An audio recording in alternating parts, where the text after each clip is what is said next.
মিনারের নামের পাশে। আসসালামু আলাইকুম, খবর পড়ছি আমি মোহাম্মদ মহাসিন রুবেল।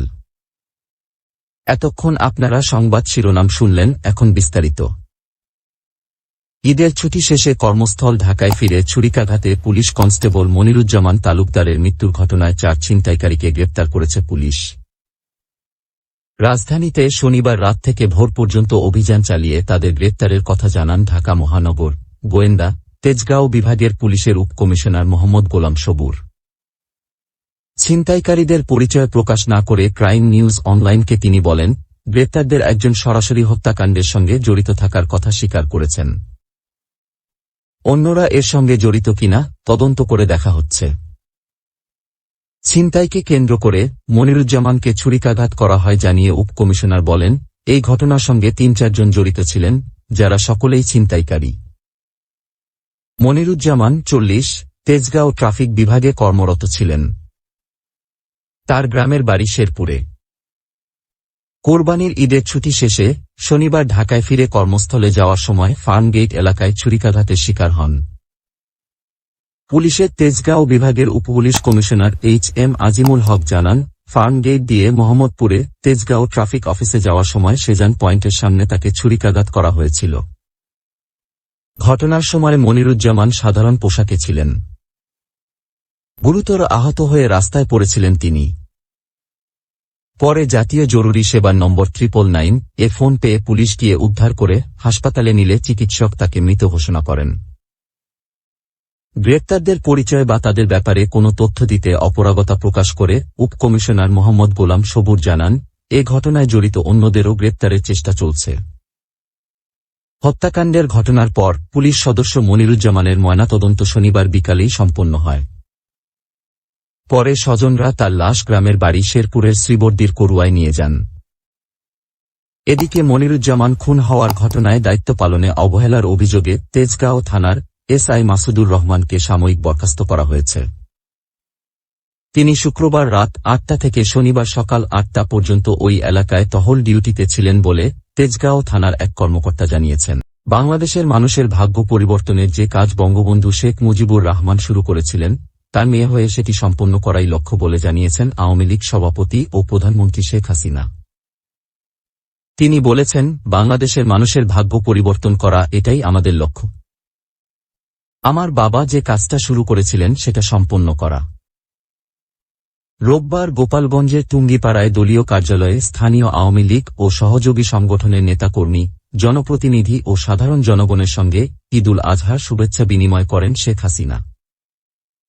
সে সময় সরকারের বিভিন্ন উদ্যোগ নিয়ে কথা বলছিলেন প্রধানমন্ত্রী।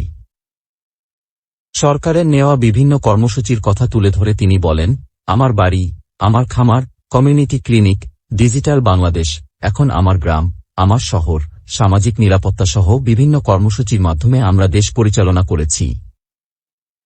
2009 এ সরকার গঠন করার পর থেকে এ পর্যন্ত এই 14.5 বছরে কিন্তু বাংলাদেশ বদলে গেছে। এটা স্বীকার করতেই হবে। আন্তর্জাতিকভাবেও বাংলাদেশকে উন্নয়নের রোল মডেল ধরা হচ্ছে মন্তব্য করে শেখ হাসিনা বলেন, গ্রাম এখন আর গ্রাম নাই। আমরা শতভাগ বিদ্যুৎ দিয়েছি, রাস্তাঘাট উন্নতি করে সব জায়গায় আজকে একটা উন্নয়ন আমরা করতে পেরেছি। বঙ্গবন্ধু কন্যা বলেন, দেশের উন্নতি করতে হলে দেশটাকে জানতে হয়। 1981 সালে দেশে ফেরার পর ওই সময়ে সারা বাংলাদেশ ঘুরে দেখার অভিজ্ঞতার কথাও তিনি বলেন। আমার সৌভাগ্য, আমি 1981 সালে আসার পরে প্রত্যন্ত অঞ্চলে আমি ঘুরেছি। বাংলাদেশের বোধ হয় কোনো অঞ্চল বাদ নাই। মাইলের পর মাইল কাদাপানিতে পায়ে হেঁটেছি, নৌকা, সাম্পান, মাছের ট্রলার, কোনটায় চড়ি নাই। ভ্যান, ডিঙি, নৌকা, সবকিছুতে চড়ার অভিজ্ঞতা আছে। এভাবে বাংলাদেশ ঘুরেছি, বাংলাদেশকে দেখেছি। সুনামগঞ্জে গত 24 ঘণ্টায় এ বছরের রেকর্ড বৃষ্টিপাত হয়েছে। উজানের ঢল ও ভারী বর্ষণে সুরমা নদীর পানি সুনামগঞ্জ পয়েন্টে বিপদসীমা ছাড়িয়েছে। প্লাবিত হয়েছে শহরের নিম্নাঞ্চল, ব্যাহত হচ্ছে গ্রামীণ যোগাযোগ। সুনামগঞ্জ পানি উন্নয়ন বোর্ডের নির্বাহী প্রকৌশলী মামুন হাওলাদার জানান, শনিবার সকাল থেকে রোববার সকাল পর্যন্ত সুনামগঞ্জ বারিপাত স্টেশনে 332 মিলিমিটার বৃষ্টিপাত হয়েছে, যা এ বছরের সর্বোচ্চ বৃষ্টিপাত। এই ভারী বর্ষণ ও পাহাড়ি ঢলে সুনামগঞ্জের নদ নদীর পানি বৃদ্ধি পাচ্ছে। তিনি জানান, রোববার সকালে সুরমার পানি বিপদসীমার ৮ সেন্টিমিটার নিচে ৭.২ মিটার উচ্চতায় প্রবাহিত হলেও বেলা ১২ তার মধ্যেই তা বিপদসীমা ছাড়িয়েছে। বেলা ১২টায় সুরমা নদীর পানি সুনামগঞ্জ পয়েন্টে ৭.৮৩ মিটার উচ্চতায় প্রবাহিত হচ্ছে, যা বিপদসীমার ৬ সেন্টিমিটার উপরে। পানি উন্নয়ন বোর্ডের আবহাওয়া ও বন্যা সতর্কীকরণ কেন্দ্রের বরাত দিয়ে নির্বাহী প্রকৌশলী মামুন জানান, আগামী ৪৮ ঘণ্টায় উজানের ভারী বর্ষণ ও ঢলে সুনামগঞ্জের সুরমা, পুরাতন সুরমা, জাদুকাটা, কংস নদীর পানি বৃদ্ধি পেয়ে সুনামগঞ্জ ও নেত্রকোনা জেলার কতিপয় নিম্নাঞ্চলে স্বল্পমেয়াদী বন্যা পরিস্থিতির সৃষ্টি হতে পারে। এদিকে পানি বাড়ায় রোববার সকালে সুনামগঞ্জ শহরের নিম্নাঞ্চল হিসেবে পরিচিত কাজীর পয়েন্ট, সাহেববাড়ি ঘাট, নবীনগর বাজার এলাকার রাস্তাঘাট প্লাবিত হয়েছে। শহরের বাইরেও নিম্নাঞ্চলের অনেক রাস্তাঘাট প্লাবিত হয়ে গ্রামীণ যোগাযোগ ব্যাহত হচ্ছে।